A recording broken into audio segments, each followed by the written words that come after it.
Compound microscope में आज हम लोग नॉर्मल विजन का केस करेंगे।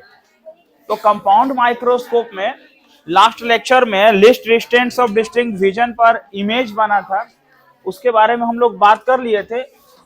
अब उसी कंपाउंड माइक्रोस्कोप में कुछ पोर्शन छूटा हुआ है, वो देखो क्या है, बोलते हैं नॉर्मल विजन। नॉर्मल विजन देखो जी, तो कंपाउंड माइक्रोस्कोप के नॉर्मल विजन का केस करते हैं।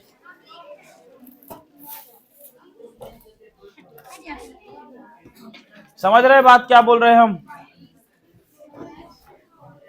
मतलब कंपाउंड माइक्रोस्कोप पे जब image list distance of distinct vision पर बना, 25 सेंटीमीटर पर जब इमेज बना, किसी ऑब्जेक्ट का इमेज कहां बना था? 25 सेंटीमीटर पर। देखो जब इमेज बना था 25 सेंटीमीटर पर, उस केस में उसका डायग्राम हम लोग देखे थे। अब हम लोग बोलेंगे नॉर्मल विजन का केस। तो नॉर्मल विजन के केस में देखो क्या होगा। आपको सिंपल माइक्रोस्कोप में बताए थे कि when final image is formed at infinity, अगर फाइनल इमेज इंफिनिटी पर बनेगा देन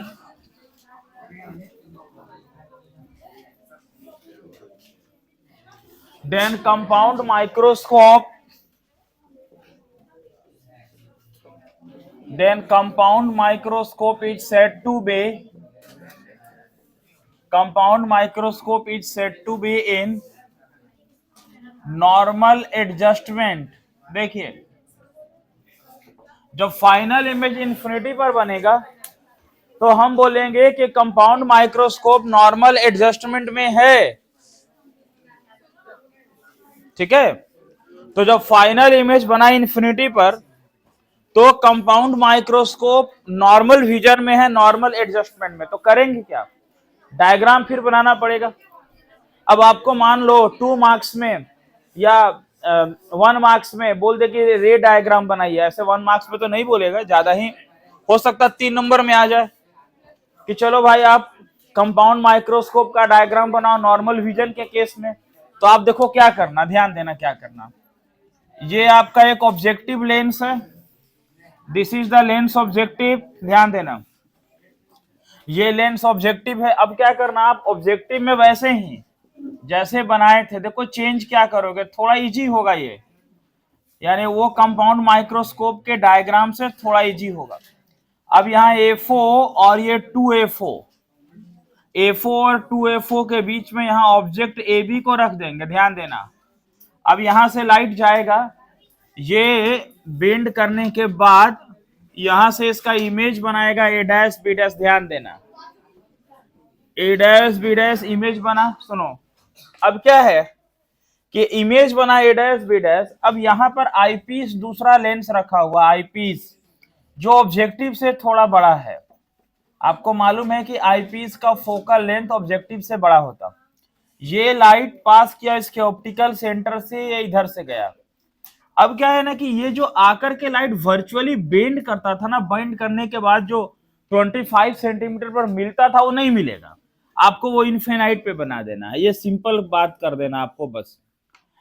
हर बार जब फाइनल इमेज इंफिनिटी पर बनता है ना तो उसको हम नॉर्मल एडजस्टमेंट बोलते हैं, चाहे वो सिंपल माइक्रोस्कोप हो, कंपाउंड हो या आने वाला टेलीस्कोप हो। समझ में आ रहा बात? तो फाइनल इमेज इंफिनिटी पर बनेगा तो हम बोल देंगे कि वो नॉर्मल एडजस्टमेंट है, नॉर्मल विजन का केस है।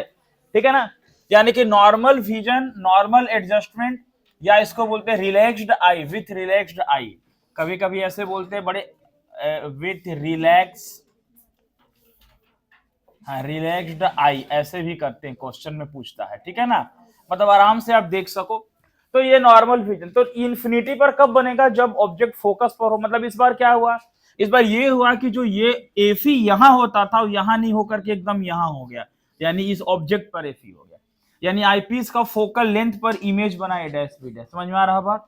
अब देखो ये यूओ और इस केस में यहां भी ओ, इस केस में यहां भी ओ, ठीक है ना। अरे बात समझ में, ऐसे बन गया। फिर ये यूई और वीई इसका इंफिनिटी हो गया। अब इसमें डेरिवेशन नहीं करना है, डायरेक्ट आपको क्या लिखना है, देखो इसमें आपको लिखना है कि मैग्नीफाइंग पावर। अब जरा बताओ कि मैग्नीफाइंग पावर क्या था वहां पे। नहीं, ये मैग्नीफाइंग पावर जब हम list distance of distinct vision का किए थे तब क्या था, वो हम पूछ रहे हैं। यानी ऐसे था, जब least distance of distinct vision का था तो था माइनस, देखो minus VO by UO, 1 plus क्या था, तो 1 हटा देंगे बाबू, 1 हटा देंगे इस केस में, क्योंकि v का जगह इंफिनिटी 0 हो जाएगा वो, तो बस बच जाएगा माइनस वीओ बाई यूओ और क्या हो जाएगा डी बाई। तो आपसे सिर्फ ये भी कंपाउंड माइक्रोस्कोप का क्वेश्चन आ सकता है कि आप कंपाउंड माइक्रोस्कोप का एक रे डायग्राम करो जिसमें नॉर्मल विजन का केस बनाओ। आप बढ़िया से देखना क्वेश्चन के क्या list distance of distinct vision पूछ रहा या नॉर्मल विजन पूछ रहा। जो क्वेश्चन बैंक में हम देखे 2024 में जो क्वेश्चन आया है, देखो यहाँ पर क्वेश्चन बैंक है हमारे पास, हम पढ़ के सुनाते हैं, उससे पता चल जाता है, कि क्वेश्चन आपसे क्या पूछा जा रहा है। देखिए वो पता चलेगा कैसे, वो क्वेश्चन आपको पता चल जाता है। 2024 हम पढ़ते हैं क्वेश्चन को, कंपाउंड माइक्रोस्कोप का क्या क्वेश्चन पूछा है। देखिए सुनिएगा क्वेश्चन, ड्रॉ अ लेवल, ऐसे है, with the help of ray diagram, सुनिए, with the help of ray diagram describe the construction working of compound microscope when final image is formed at least distance of distinct vision, और bracket में लिखा है बड़ा D बराबर 25 centimetre, derive an expression for magnifying power.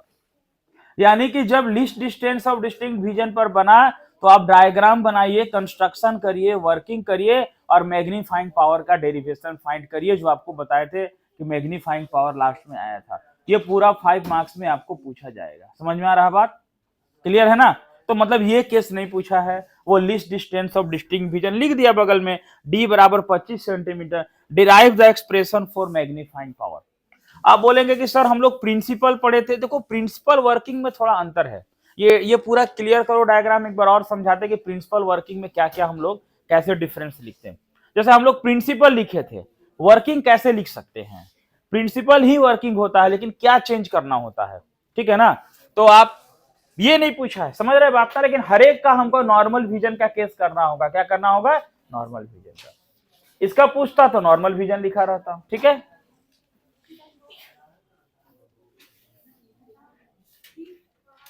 एक बार और देखिए 2022 में, सुनिए 2022 और 2017 में भी एक क्वेश्चन आया, लेकिन वो कैसे आया सुनो। 2022, 17 और 24 3 बार पूछा है 10 सालों के अंदर में। तो 2017 और 22 में इसी क्वेश्चन को ऐसे पूछा है कि draw a label diagram to show the formation of image of an object in compound microscope, derive an expression for its magnifying power. Diagram बना के मैग्नीफाइंग पावर वो नहीं लिखा है 25 सेंटीमीटर, लेकिन एक्सप्रेशन है तो लिस्ट डिस्टेंस 25 सेंटीमीटर वाला का ही एक्सप्रेशन है, इसका तो एक्सप्रेशन नहीं है, तो डायरेक्ट हम लोग लिखे। समझ में आ रहा बात ना। तो जब भी एक्सप्रेशन दे दे तो समझ लो ना हमको क्या करना है, वो डायग्राम बनाना है और उसका पूरा हमको करना है। तो 3 बार ये 10 सालों के अंदर ये क्वेश्चन 2014 से 24 के बीच में 3 बार एग्जाम में आ चुका, 17, 22 और 24 में, ठीक है। नोट करिए इसको।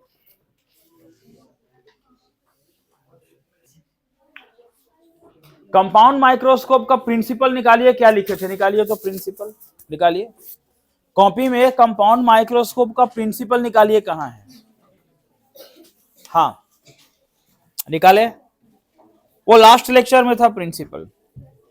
चलिए उसमें आप पढ़िए उसको, प्रिंसिपल पढ़िए क्या था,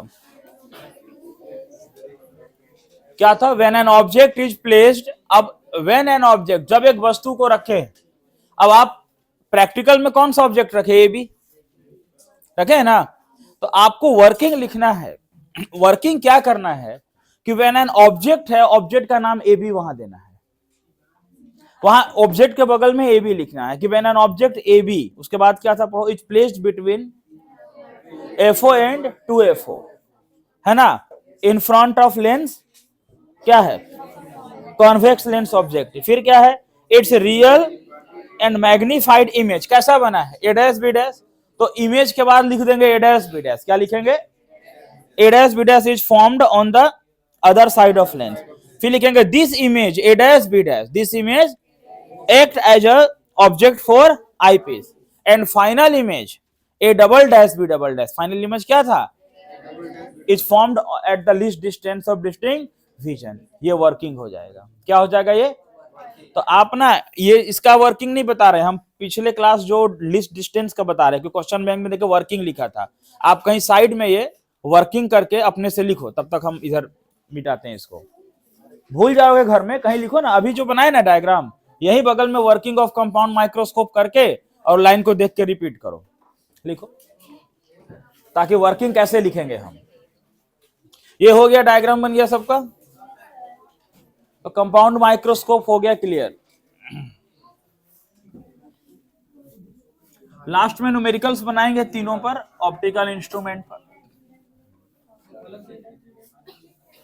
अरे भाई कहीं लिख लो ताकि तुम भूलो नहीं, ये कहने का मतलब है, नहीं समझे बात, लिख लो ना, कंपाउंड माइक्रोस्कोप का जो आंसर था वहीं पे जगह निकाल के कहीं लिख लो, आंसर खत्म हुआ कहीं भी लिख लो, ताकि घर में एक बार हम वर्किंग अलग से लिख लेंगे, यही लिखो जहां भी बनाए डायग्राम, इसमें क्या है।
चलो ठीक है, अब हम लोग रे ऑप्टिक्स के सबसे लास्ट टॉपिक में आते हैं।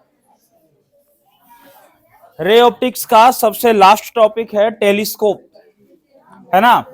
हाँ, अब टेलीस्कोप पढ़ने के बाद हम लोग सिंपल कंपाउंड और टेलीस्कोप पर कुछ न्यूमेरिकल्स प्रॉब्लम करेंगे अगले क्लास में। आज टेलीस्कोप को हम लोग खत्म करते हैं। ध्यान देना, हो जाएगा टेलीस्कोप आज, समझिए। तो टेलीस्कोप के बारे में बात करते, चलिए अब उधर लिखना बंद कर दीजिए, समझ गया ना मीनिंग हम क्या बोलना चाह रहे थे। अब आ जाइए टेलीस्कोप पर, देखिए। तो telescope is an optical instrument used to see very distant object clearly. मतलब टेलीस्कोप से हम लोग बहुत दूर की वस्तुओं को देखते हैं। सुनो बढ़िया से भाई, टेलीस्कोप को हम लोग बहुत दूर की वस्तुओं को देखते हैं, हम लोग डिस्टेंट ऑब्जेक्ट को देखते हैं क्लियरली। दो तरह का टेलीस्कोप होता है, कौन कौन? एक होता है रिफ्रैक्टिंग टाइप टेलीस्कोप और एक होता है रिफ्लेक्टिंग टाइप टेलीस्कोप। सुनना, रिफ्रैक्टिंग टाइप टेलीस्कोप और दूसरा है रिफ्लेक्टिंग टाइप टेलीस्कोप। इन दोनों में क्या डिफरेंस है? देखो, ये जो रिफ्रैक्टिंग टाइप टेलीस्कोप होता है इसमें दो लेंस होता है, दोनों लेंस ही होता है। ये जो रिफ्लेक्टिंग टाइप टेलीस्कोप है उसमें एक लेंस के साथ एक मिरर होता है, ठीक है।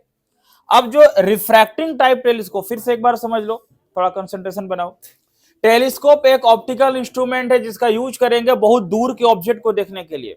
दूर का ऑब्जेक्ट मैंने सन, मून, स्टार को देखेंगे। अर्थ के ऑब्जेक्ट को देखने के लिए हम लोग तो कंपाउंड माइक्रोस्कोप का यूज किए। टेलीस्कोप दो तरह का है बेसिकली, रिफ्रैक्टिंग टाइप और, इसको थोड़ा थ्योरी जानना जरूरी है। रिफ्रैक्टिंग टाइप टेलीस्कोप दो तरह का होता है, एस्ट्रोनॉमिकल टेलीस्कोप, टेरेस्ट्रियल टेलीस्कोप।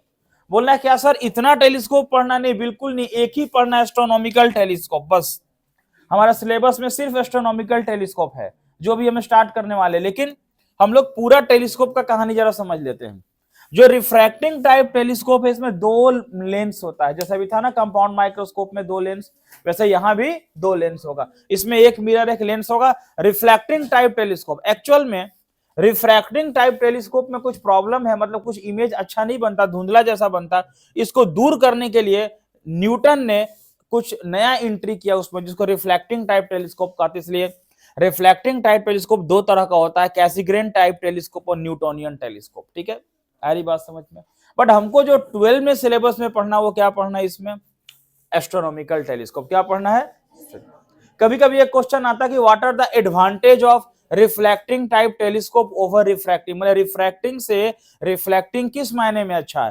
थोड़ा ये अच्छा ज्यादा है रिफ्लेक्टिंग टाइप टेलीस्कोप। बट हमारा सिलेबस में सबसे जो ओल्ड टेलीस्कोप था, सबसे पहला जो टेलीस्कोप था पुराना गैलीलियो का बना हुआ, गैलीलियो ने जो इन्वेंट किया एस्ट्रोनॉमिकल टेलीस्कोप, इसके बारे में हमको चर्चा करना है। इसका क्या करना है? Construction, principle, working, magnifying power, वैसे ही जैसे हम लोग कंपाउंड माइक्रोस्कोप का किए। आ रही बात समझ में? तो चलिए, इसको लिखने के बाद आप हेडिंग लिख लो एस्ट्रोनॉमिकल टेलीस्कोप, बनाओ इसको जल्दी, फिर लिखते एस्ट्रोनॉमिकल टेलीस्कोप। लिखे एस्ट्रोनॉमिकल टेलीस्कोप, एस्ट्रोनॉमिकल टेलीस्कोप लिख के डैश दीजिए।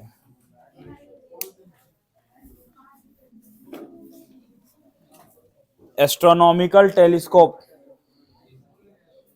ठीक है, लिखो। It is an optical instrument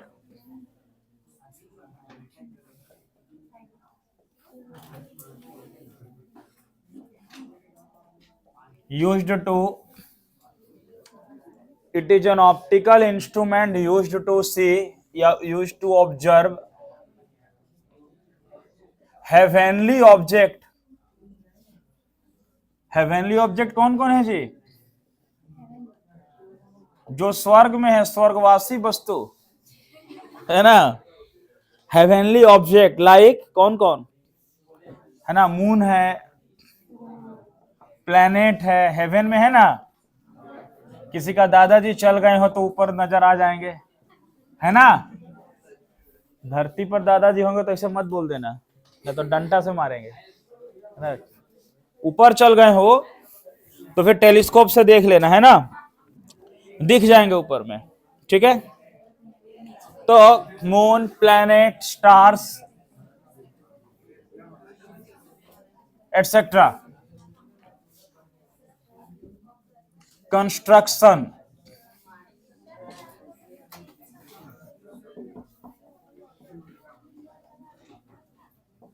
it consist of, construction में it consist of two convex lens, it consist of two convex lens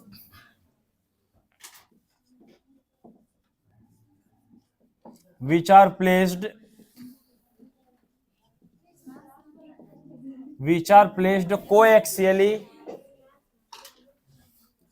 coaxially at the two end of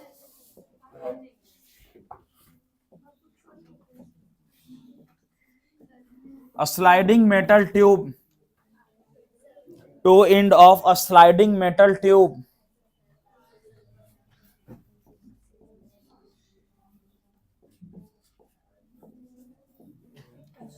a lens which is kept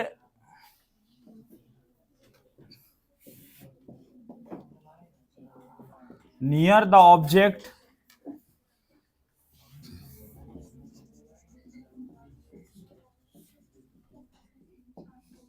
it's called objective,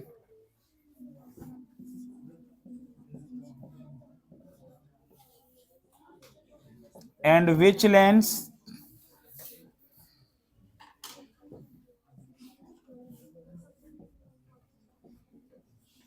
kept near the eye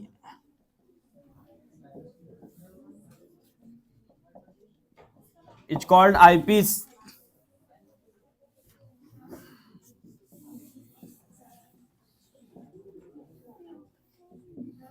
The focal length of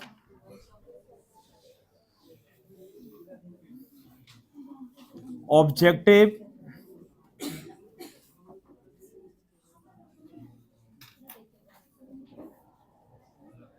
is greater than eyepiece.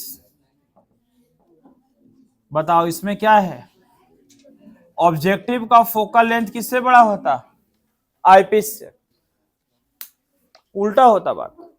बताओ compound microscope और telescope के construction में क्या difference तुमको दिखाई दे रहा है,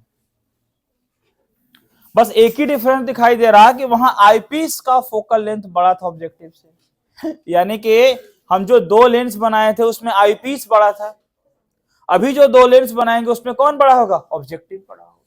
सारी बात समझ में, हम प्रिंसिपल भी लिख देते साथ में ताकि डायग्राम इसके बाद हम फ्रेश बनाएंगे। Principal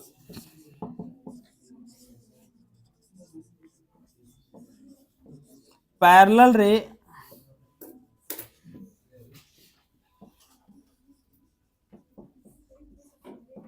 coming from infinity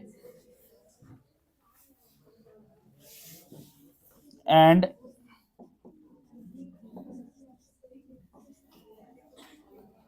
passes through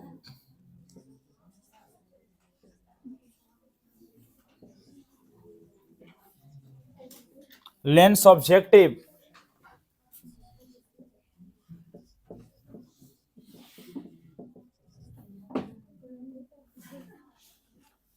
lens objective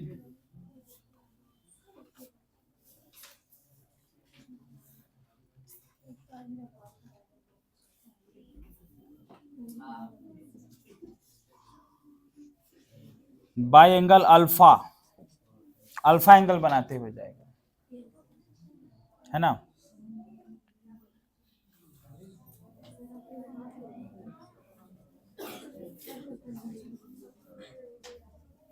after refraction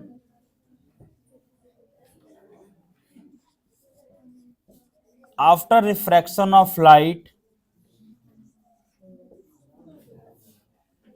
through lens objective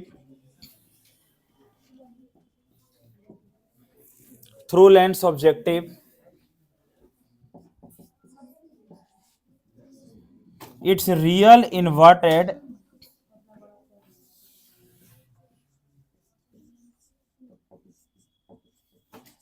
and magnified image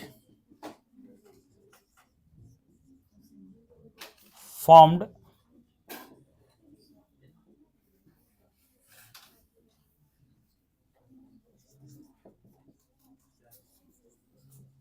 at the focus of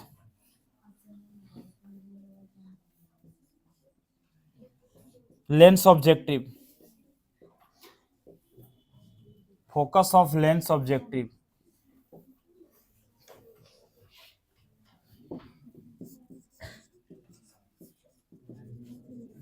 This image act as an object for eyepiece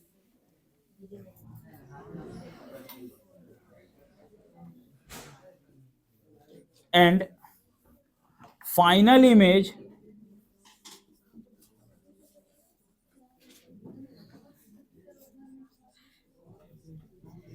formed at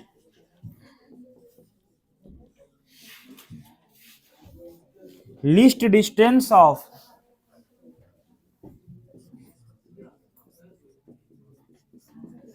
distinct vision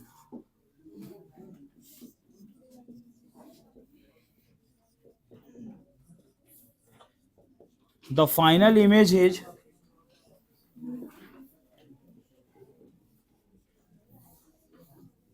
virtual erect and highly magnified.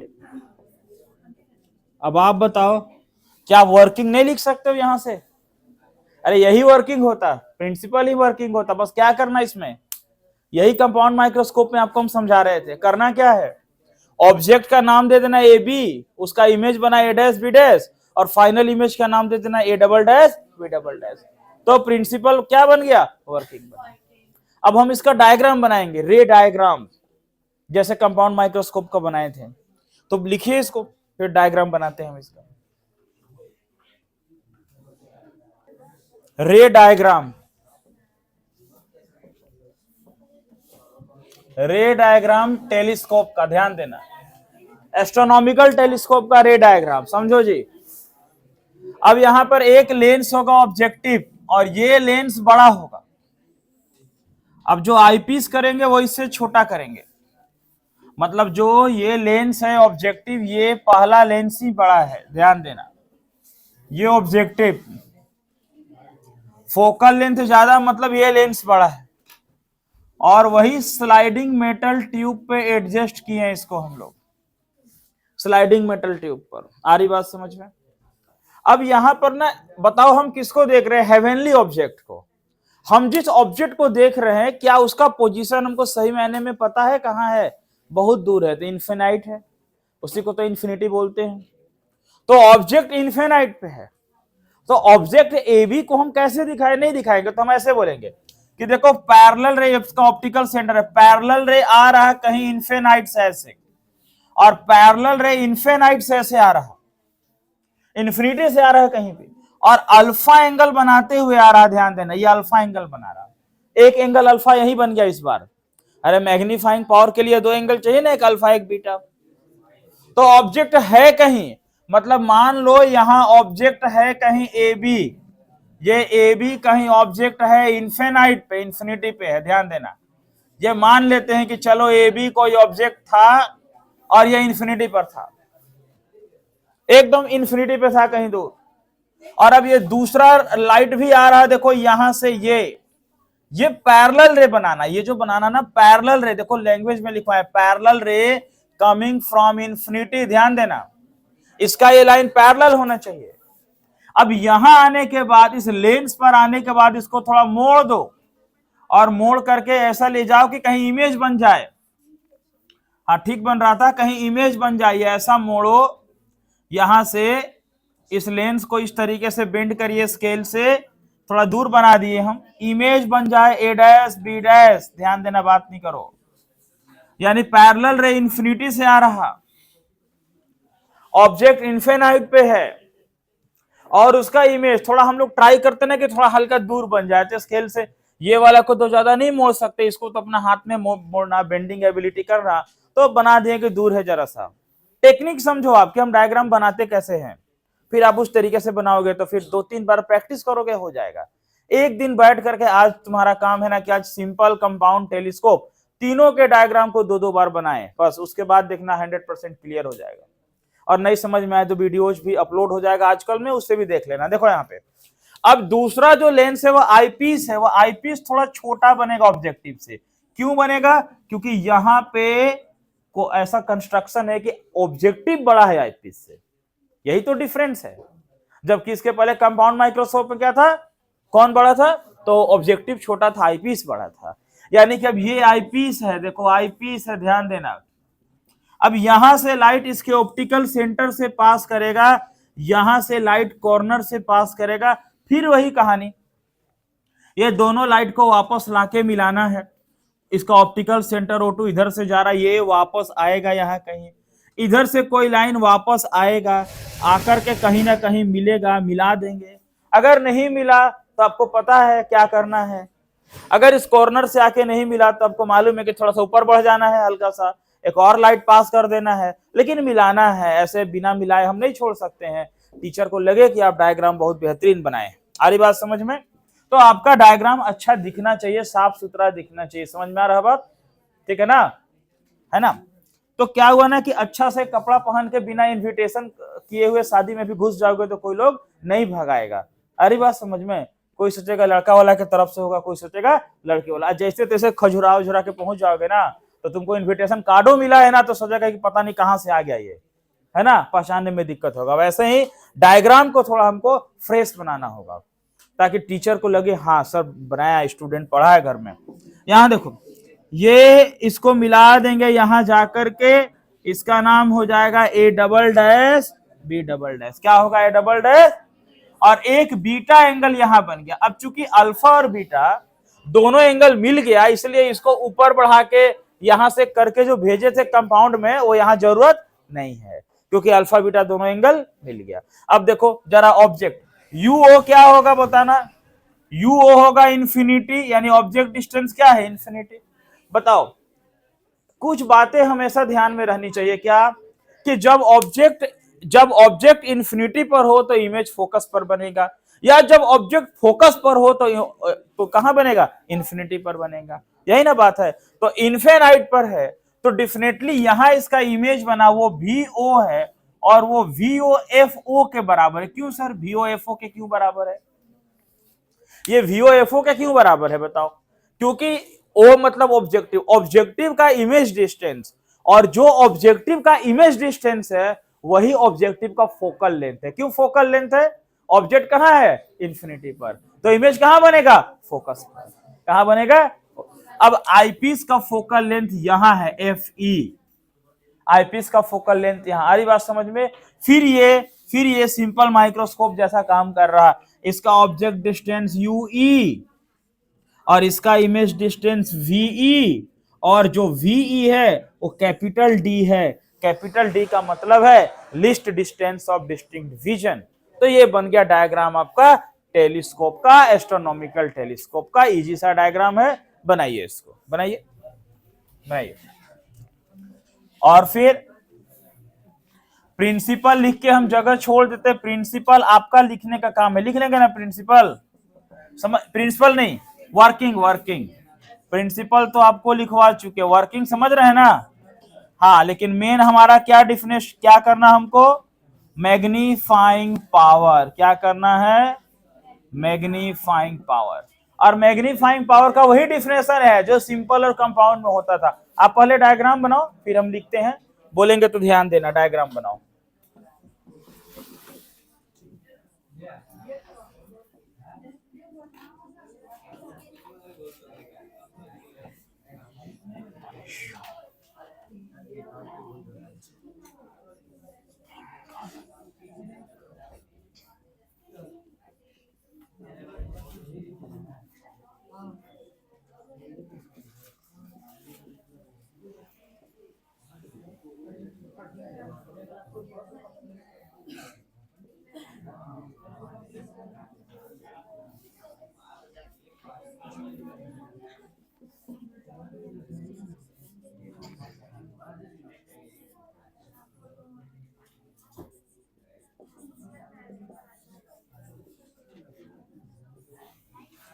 Magnifying power वही beta by alpha, यहां तक लिखो, diagram बनाएंगे। देखो आप बोल रहे हैं ना कि सर वर्किंग में क्या लिखना है, हम बोले प्रिंसिपल में जो लिखे थे वही वर्किंग लिखना है, बस प्रिंसिपल में हम ऑब्जेक्ट का नाम नहीं लिखे थे, ऑब्जेक्ट का नाम दे देना है कि ए बी का इमेज बना ए डैश बी डैश, और ए डैश बी डैश का क्या बना A double dash B double dash. बाकी वही बात है जो एग्जाम में पूछे बताना, अगर प्रिंसिपल वर्ड नहीं देता तो नहीं देना, वर्किंग ही लिख के बात करना। मैग्नीफाइंग पावर का डिफिनेशन में तो कोई दिक्कत नहीं है, वही बीटा बाई अल्फा। अब आगे देखिए यहां से, तो मैग्नीफाइंग पावर यही ना होता है, ratio of angle subtended by image at the eye to the angle subtended by object at the eye, और मैग्नीफाइंग पावर बराबर बीटा बाई अल्फा। अब देखो हम जरा इसका मैग्नीफाइंग पावर करते, ध्यान देना, फिर से यहां से लिखना स्टार्ट करते हैं। ये हो गया है ना सबका, तो ये तो लिखना था, वही डिफिनेशन है, ये कंपाउंड का ही डिफिनेशन है, सिंपल माइक्रोस्कोप का ही डिफिनेशन है कि मैग्नीफाइंग पावर होता है बीटा बाई अल्फा। बोलना बीटा किसके बराबर होगा, बीटा जो है वो 10 बीटा का इक्वल होगा, 10 बीटा का। बताओ तो 10 beta is equal to, diagram देखो, डायग्राम देखो, 10 बीटा इज इक्वल टू, या यहां से लिखना स्टार्ट करते, चलो इधर बना देते हैं, ध्यान देना, यहां से हम यहीं से लिखना चालू करते, ठीक है, यहां से, ये वही डिफिनेशन है, पहले वाला डिफिनेशन है। देखिए तो मैग्नीफाइंग पावर का था बीटा बाई अल्फा इक्वेशन 1, देखो beta nearly equal to 10 beta, देखो 10 बीटा यहां से लेंगे, 10 theta P by B, A dash B dash by A dash O two, ध्यान देना कहां है, A dash B dash by A dash O two, ये हो गया 10 beta, alpha nearly equal to 10 alpha, देखो अल्फा यहां है। अब आप बोलोगे सर अल्फा का एंगल कौन सा ले, ये ले A double dash B double dash की, एक्चुअल में बात यहाँ क्या, सुनो बढ़िया से, बात ये है कि अभी आप पढ़े थे जब चैप्टर शुरू किए, ये टेलीस्कोप शुरू किए थे, तो आपको बताए थे कि दो तरह का टेलीस्कोप है, एक रिफ्रैक्टिंग टाइप, एक रिफ्लेक्टिंग टाइप, बोले थे ना। होता क्या है, देखो जिस प्लैनेट्स को हम देख रहे हैं, सन मून स्टार, वो तो ऐसे ही काफी डिस्टेंस पर है, उसका अगर बड़ा इमेज बनेगा ना, तो ये जो इमेज है A double dash B double dash, वो पूरी तरह से बढ़िया विजिबल नहीं होता है, स्पॉटेड होता है, इसलिए ए डैश बी डैश का इमेज ही बेहतरीन होता है। आ रही बात समझ में, जो एक बार फर्स्ट टाइम का इमेज बन रहा वही बढ़िया हमको क्लियरली विजिबल दिखता है। हम एंगल यहीं से ले लेते हैं, देखो एक्सप्रेशन में, तो अल्फा भी लेंगे इसी के साथ, देखो ये कॉमन रख लेते हैं, तो अल्फा 10 अल्फा, सुनो बात नहीं करो, 10 alpha P by B, beta क्या किया 10 बीटा, 10 बीटा मतलब पी बाई बी, यानी इसके सामने वाला ये A dash B dash P, B है A dash O two, alpha alpha 10 alpha, 10 alpha के सामने ये A dash B dash by A dash O one, देखो यहाँ पे A dash B dash by A dash O one, ध्यान देना, beta P by B, alpha ये P और इसके सामने वाला बी। अब रख देते वैल्यू, तो मैग्नीफाइंग पावर का हो जाएगा 10 बीटा बाई 10 अल्फा, 10 बीटा का वैल्यू देखो, 10 बीटा का value A dash B dash by A dash O two, फिर देखना A dash B dash by A dash O one, A dash B dash cancel, तो क्या बच गया यहां, तो मैग्नीफाइंग पावर का बच गया, ये ऊपर चला जाएगा A dash O one by A dash O two. बताओ तो ए डैश ओ वन क्या है, कौन सा वैल्यू है A dash O one, A dash O one गया ना ऊपर में, कहां से कहां का वैल्यू है, A dash O one B O क्या है, और वो वी ओ किसके बराबर है, एफ ओ, क्यों एफ ओ, क्योंकि इंफिनिटी पर था तो फोकस पर बना ना, तो ये हो जाएगा एफ ओ, प्लस में होगा कि माइनस में, प्लस में, राइट साइड है उसका, A dash O two, A dash O two क्या है बोलो, क्या है A dash O two, U E, eyepiece का ऑब्जेक्ट डिस्टेंस, आईपीस का, और माइनस यूई है ना, माइनस यूई, क्यों माइनस यूई, क्योंकि सामने में है तो माइनस। अब क्या करना है, करना यह है कि यूई का वैल्यू निकालना, और यूई का वैल्यू निकाल करके यहां पुट कर देंगे, फाइनल आंसर हमारा चला आएगा। आ रहा बात समझ में, अब ध्यान दो आगे क्या लिखते, इसके बाद ये दो स्टेप क्लियर हो गया, देखना, बोलते using lens formula, using lens formula, और ये लेंस फॉर्मूला हम आईपीस के लिए यूज कर रहे हैं, फॉर आईपीस, देखो जी ध्यान देना, 1/VE माइनस 1/UE बराबर 1/FE। आईपीस के लिए 1/VE माइनस 1/UE बराबर 1/FE। 1/V माइनस 1/U बराबर 1/F। अब देखना V हमारा माइनस डी, क्योंकि इमेज कहां बना, least distance of distinct vision, और इस लेंस के सामने, इसलिए माइनस में। यूई हमारा माइनस यूई देंगे क्योंकि सामने में, और एफी हमारा एफी। अब देखो यहां के बाद यहां आते बगल में, समझ में आ रहा ना कैसे कैसे जाना है। इसके बाद इधर आते, फिर यहां आ जाएंगे, फाइनल आंसर चला आएगा। देखो -1/D minus minus plus 1/UE बराबर 1/FE। 1/UE बराबर क्या हो गया, 1/FE प्लस 1/D। देखो ध्यान देना, 1/UE बराबर 1/FE, ये माइनस आ गया 1/D। ये दो माइनस क्यों लगा, एक तो फॉर्मूला में होता है और ये साइन कन्वेंशन से लगा। समझ में आ रहा बात। अब देखो एलसीएम ले लेंगे, इसका एलसीएम होगा FE इंटू डी। क्या होगा, FE इंटू, यहां चला गया तो ऊपर में D प्लस FE, और ये हो गया 1/UE। हमको UE चाहिए था, उल्टा कर देते, UE बराबर FE into D by D plus FE लिखो, या FE इंटू डी लिखो, मिल गया UE का वैल्यू, मिल गया ना UE का वैल्यू। अब इस UE के वैल्यू को इक्वेशन 2 में रख देते हैं और मैग्नीफाइंग पावर टेलीस्कोप का लास्ट आंसर चला आएगा। समझ में आ रहा। तो देखो क्या हुआ, प्लस होगा, हाँ FE प्लस डी, लिखते क्या है देखो, putting the value of UE in equation 2। देखो क्या है, तो मैग्नीफाइंग पावर बराबर माइनस FO/FE। देखो जी, माइनस FO/FE का value FE into D by FE plus D. ध्यान देना, बस 1 मिनट में और इसका आंसर आ रहा, फाइनल आंसर। उसके बाद जो होगा वो अगले क्लास करेंगे।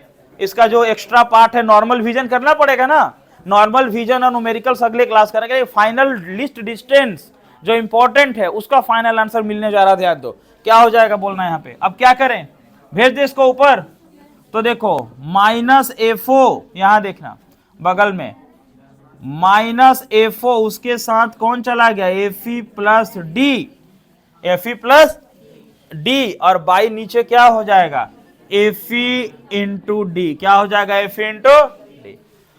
अब देखिए मैग्नीफाइंग पावर बराबर, अब क्या करते, FE इंटू डी दोनों के नीचे है, FE के साथ D प्रोडक्ट में है, तो FO के नीचे FE कर लेते, FO/FE। ध्यान देना, अदरवाइज यहां दिक्कत होता है। FO/FE और D बच गया, तो FE प्लस D/FE, और माइनस लगा दो, कोई दिक्कत नहीं, न्यूमेरिकल्स में माइनस नहीं लगेगा, प्लस हो जाता, वहां पे आएंगे प्रॉब्लम बनाएंगे। तो अब बोलना माइनस FO/FE इंटू, बोलना जी, देखो यहां फाइनल आंसर, ये FE दोनों के नीचे है दोनों के नीचे। समझे क्या किए हम,